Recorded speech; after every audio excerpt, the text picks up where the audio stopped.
face à la démocratie et la liberté d'expression, la Hack Tang. Djané, je prends l'antenne avec toi. Alors, jamais on a voulu piétiner la démocratie comme ce qui est en train de se faire actuellement, ce qui est en train de se passer actuellement. Jamais on a autant essayé de museler la presse et lui fermer, si tu veux, le bec pour toujours. On essaye de tout faire pour empêcher ceux qui n'ont que leur plume pour parler d'exercer.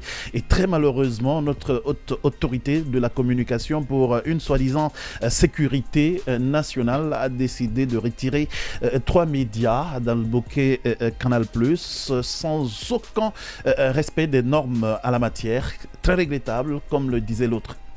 Oui, c'est fort regrettable parce qu'il ne fallait pas qu'on en arrive ici, parce que dans la mesure où, quand tous les problèmes ont commencé, tout de suite, les médias quand même se sont accourus et pour aller auprès donc, de la HAC, la haute autorité donc, de la communication. Et parce que, comme on dit, quand vous cherchez l'oiseau, c'est sur la branche, n'est-ce pas, qu'il part se percher. En effet. Et donc les médias étaient partis dans ce sens.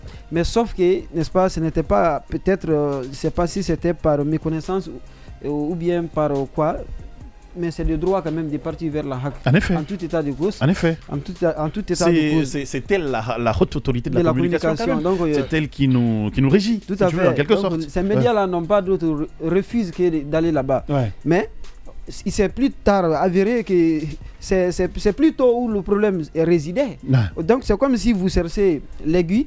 Votre collègue, votre ami a le pied donc, sur l'aiguille là-dessus. Donc c'est très compliqué donc, de voir cette situation. Et comme il y a souvent ces passages bibliques qui me disent que tout ce qui se chante de bouche à l'oreille sera senti sur les toits un jour. Donc cela a été donc, tout révélateur. finira par se savoir. Très bien. Cela a été révélateur. Donc les courriers là ont été révélateurs du comportement perfide et donc si vous voulez entre guillemets l'âge donc de la haute autorité de la communication. Dans ce sens parce que quand le gouvernement veut atteindre les médias, il faut obligatoirement passer par la haute autorité donc, de la communication. Non, il faut passer quelque part. C'était quand même du premier, c'était du jamais vu dans le contexte guinéen ici, même où en 2000 sous le régime de Lansana Conté, on n'en a jamais vu donc cette vraiment cette volonté vraiment nuisible, de fermer les médias, cette force, on commence d'abord par les brouiller, après on les retire. Ça d'abord c'était sans justificatif, en effet, et sans aucune explication derrière. Voilà, on refusait de part et d'autre la responsabilité. Quand vous demandez le ministère des télécoms, on vous dit non, ce n'est pas nous, la RPT non, ce n'est pas nous, la HAC, on va chercher. Mais plus tard, c'est la HAC même qui sort une décision. Est-ce que d'ailleurs c'est une décision administrative? Alors, moi je dirais non, parce que c'est ça l'essentiel de votre question aujourd'hui. Parce que la procédure a été biaisée. Dans la mesure où quand il y a une procédure administrative, même pénale existe contre un citoyen ici, le droit voudrait que c'est-à-dire la personne mise en cause soit entendue sur les faits qui lui sont reprochés. En effet. C'est pourquoi même qu'il y ait au moins même un semblant de convocation. Très bien, qu'on vienne les écouter sur les faits. Quand même. Mais regardez même les procès criminels ou les procès terroristes. L'attentat par exemple de Charlie Hebdo, qu'on appelle des Bataclan. On a vu des terroristes, c'est vrai que ce sont des malfaiteurs. Mais ils ont eu droit quand même à leur droit de réponse pour se défendre devant les accusations. Mais là, c'est plutôt aller dans un seul sens. Donc c'est un sens unique. Pour dire que non, c'est ça qu'on nous rapporte. Qu'on a été saisi par les autorités, ce qui est encore approuvé parce qu'on a vu aucune note dans ce sens. Donc elle aurait été saisie donc par les autorités. Non, et donc, elle a donc agi au nom de la sécurité nationale. Moi, c'est la question que je me pose depuis ce week-end. Kamal. C'est à quel moment on peut parler naturellement de sécurité nationale face à des journalistes qui n'ont encore une fois que leur J'en viens. Mais au fait, ce qui se dit là, cet argument de la HAC, moi je pense que c'est juste des alibis, des prétextes, dans la mesure où on ne peut pas dire que non, on nous a saisi cela, mais il faut écouter les autres. Si une partie vient, c'est ce que les Malinqués disent, quand deux personnes se bagarrent, et la première vient te dire que non, on a cassé un œil, tu dis que non, bon, puisque c'est vous qui on a cassé ton œil, tu as raison, et puis il s'en va. Ensuite, la deuxième personne vient, vous dit que non, moi c'est les deux, on a cassé mes yeux. Qu'est-ce que tu vas dire? Tu diras à l'autre que non, vous n'avez pas raison. c'est l'autre qui a raison, celui qui a perdu les DG, voilà. c'est lui qui a raison. Voilà. Donc c'est ce comportement de la HAC, c'est ce que la HAC a prouvé. Donc c'est fondé seulement sur des fausses informations, moi je dirais comme ça, fournies par l'autorité. Et par les autorités donc de la junte pour dire que voilà c'est cela. Attention, mais la sécurité nationale, c'est quoi la sécurité nationale? Est-ce qu'on a vu une note des autorités dans ce sens? Pendant cette transition, quel est le média en République de Guinée qui a parlé ici du système de défense de la République de Guinée? Quel est le média qui a dit qu'ici il y a les points ici? Moi je vais vous donner un exemple pour juste rafraîchir. Quel est le média qui a dénoncé l'armée, qui a dénoncé il y a tel faille. En 2016, c'est bizarre en fait. En 2016, Moussa Moïse aujourd'hui qui est le directeur de la DCI. Quand il avait, disons, donné des informations sur les PA, les points d'appui de l'armée guinéenne, les équipements vétus de l'armée guinéenne là.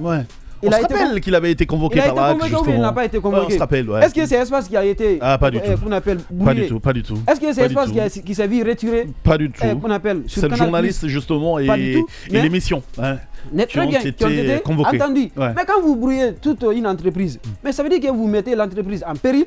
Vous mettez également aussi ses travailleurs en péril, mais également aussi le droit d'informer le public. Parce que la HAC n'est pas seulement là pour la presse, mais c'est également aussi de défendre le droit d'accès des citoyens à l'information, conformément à l'article D de la loi organique qui régit la HAC. Donc la question de sécurité nationale évoquée ici, c'est juste un prétexte, c'est juste un alibi, une manière pour dire que voilà, il faut atteindre. Et d'ailleurs, la question là n'a été invoquée que plus tard. C'est lorsque Djoma a saisi le canal international, a menacé le canal international, d'intenter des actions contre a été sorti dans les tiroirs pour dire que voilà, c'est ça. Regardez même ce qui a été dit. Prenez les deux communiqués ici.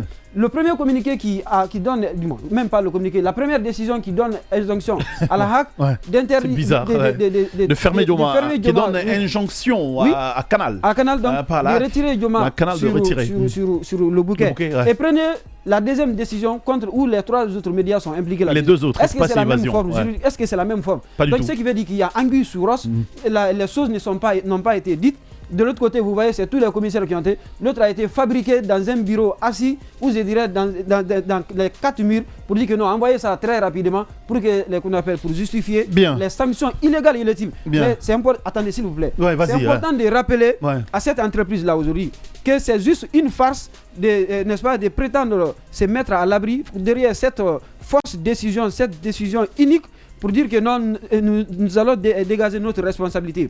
En 2012, les Nations Unies ont adopté ce qu'on appelle la responsabilité, la responsabilité des personnes morales, des entreprises et firmes internationales, donc dans le cadre des protections des droits de l'homme. Le droit d'accès aujourd'hui, c'est ce qui est menacé par Canal. Le droit d'accès des citoyens, c'est ce qui est menacé aujourd'hui par la société Canal internationale ici. Donc Canal a une responsabilité de protéger aujourd'hui les droits de l'homme en tout temps, en toutes circonstances ici. C'est ce qui surtout que plus loin, il a des contrats avec des gens quand même. Surtout ça. Et d'ailleurs, cette décision-là, cette décision-là ne constitue même pas ce qu'on appelle un moyen de preuve devant les autorités judiciaires qui seront saisies donc de ces plaintes possibles de ces entreprises. Parce que c'est une violation substantielle de leurs obligations dans les cahiers des charges qu'ils ont préalablement prescrits avec ces entreprises de presse.